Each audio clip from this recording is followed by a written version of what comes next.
So if you haven't heard of him before, John Suscovich, he raises chickens, broiler chickens. It's one of his main businesses.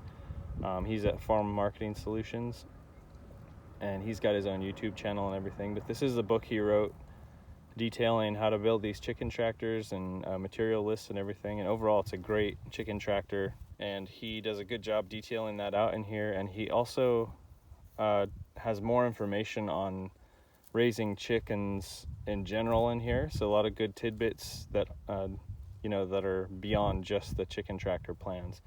So this particular one that we bought the PDF version. You should, if you're going to build these, you should go on out there and buy a book from him.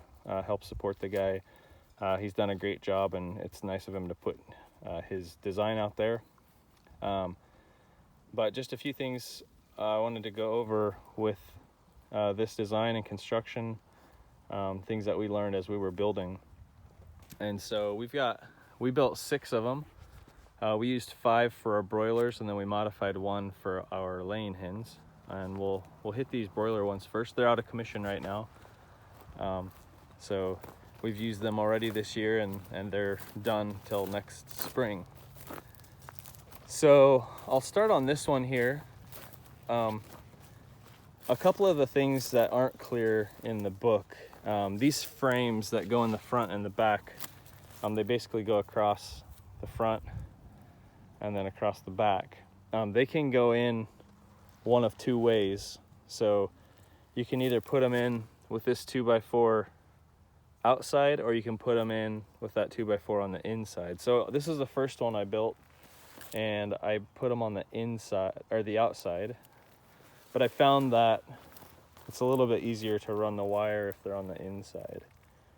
So all the rest of the tractors, we flip those around and put them on the inside. So now that just matters because the doorway is notched to accept, or the supports are notched to accept the door frame here. And that is one other thing. So the book that John Suscovich wrote, it has 1x4s for the door frame, and we used 1x3s. So that's just what we had at our local supply house, so that's what we went with. And you can see here, I forgot about the notch, but I went ahead and notched them for 1x4s, forgetting that I had bought smaller lumber. I fixed that mistake on the other ones. But if you notice here, we have the notch that sits on one side, the mistake's on one side, and then if we come up here, it's on the other side. And so there is a dimensional error in the book, and I'll flip to the page and show you. This isn't the whole book. This is just the part that we needed to build the chicken tractor. So part G here, which is this piece alongside the door, it should actually be 17 7/8 long, just like this dimension between here and the notch. So 17 7/8 from the end to the start of the notch, and a total overall length of 1 foot 9 3/8, not 1 foot 8 3/8. And so that's where you're getting that discrepancy. That board is actually an inch too short. So if I would have actually used 1x4, my door frame would hang out past the end of that board. And so I don't remember where I heard this or where I thought I heard this, but I thought at one point these were all converted to feet and inches, and they used to just be inches. And so I think maybe this is just my opinion. I don't actually know what happened, but I don't know if this has been fixed. So we bought this manual at the beginning of this spring, and I haven't bought another copy, and I probably won't. So if you have version 2 or a subsequent version and this hasn't been fixed, you'll just want to make note of that, that dimension that's wrong. So it makes sense that if the bottom rail down here, you have 17 7/8 before your notch, this board should also be 17 7/8 before the notch. And I think that was just, a typo of some kind. So Anyway, so this is another detail, is how the door is actually built. It takes a little bit of figuring. If you've had experience doing woodwork and that kind of stuff, you can figure it out. But so the door frame, or the outside doorway, I guess, jamb you would say, it goes in the notches here, and then up the top, I'll open the door here. So there's a board that goes all the way across, and it comes all the way flush to the back side. So it just overlaps, and I glued all these together with waterproof glue. And then it comes down the other side, and then there's another board at the bottom that does the same thing. So it overlaps all the way to the end of that board. And that's basically what the door shuts up against. So when you close the door, it hits those two boards at the top and the bottom and keeps it from going in too far. And so the door sits inside of that jamb basically and hits on the top and the bottom. I just went ahead and used OSB 45-degree corners just because I had it. I think in the Suscovich manual doesn't actually say anything about the corner supports material-wise. So I think maybe if you just have leftover 1x4 from making the door, you can use that, just diagonals in the corners. To be honest, that would be more weather resistant than this OSB. This OSB will fall apart before wood will. So, and if you have access to pressure treated 1x4s, which I've never seen, that would be something else you could do.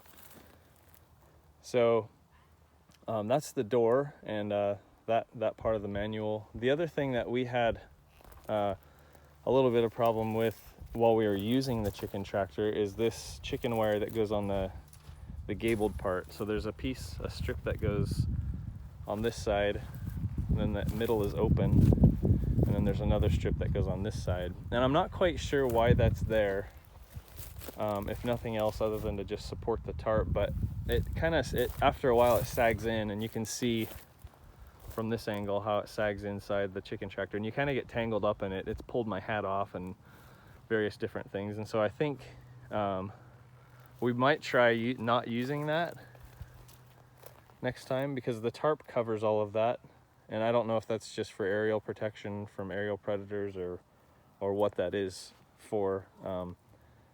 But the other thing that we don't like about it is going from that. So we use the hardware fabric on the bottom, which I highly recommend.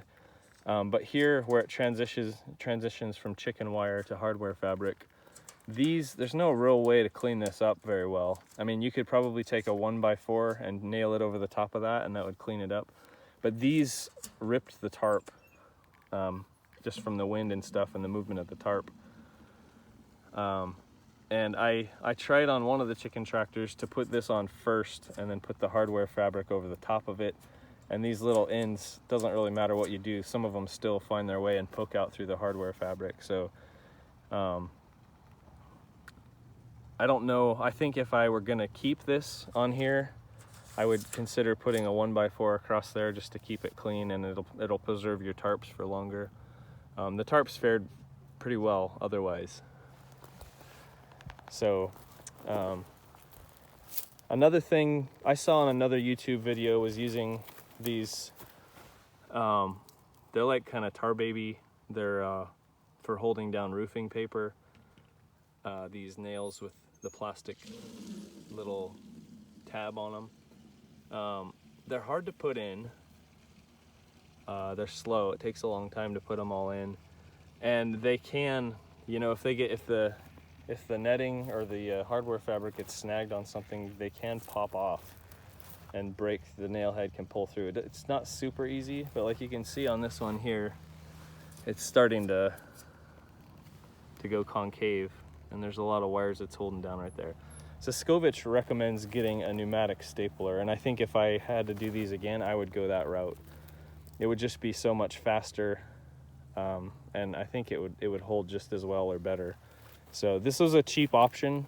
These little nails didn't cost very much, but trying to nail hardware fabric to that door, I mean, that's pretty flimsy stuff, and so you feel like you're gonna break all your boards before you get to use them. So Yeah, so I would recommend going with the pneumatic nailer, as recommended by John Suscovich in his book. Another thing, these conduit bends, they work great. I think you probably just need to know, just so you don't freak out, but when you first bend these, and you follow the directions in the manual, they are a lot bigger than the width of the chicken tractor. So you have to kind of squish them down so that they fit on the chicken tractor, and they will work. What I did was I put one screw in one side, went to the other side, got it in the right vertical position so it was perpendicular, and then I put the 2 screws on this side and then the 2 screws on the other side. And if you're good, you could pre-drill all the holes before you bend them, but then you got to be careful that the holes are all facing the right direction and that you bend it the right way when you bend them. And so another thing that I've found out was these axle bolts for the wheels. You want to try to drill them,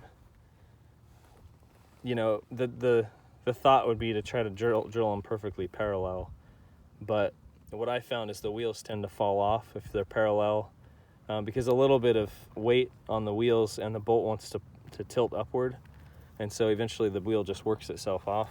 And we have wheels with ball bearings, which should make it even harder to do that, but they still did that. So what I did on subsequent tractors is I drilled at an angle kind of down, and then if the wheel wants to slip, it's going to slip up the shaft instead of down the shaft. So that was something I learned on those.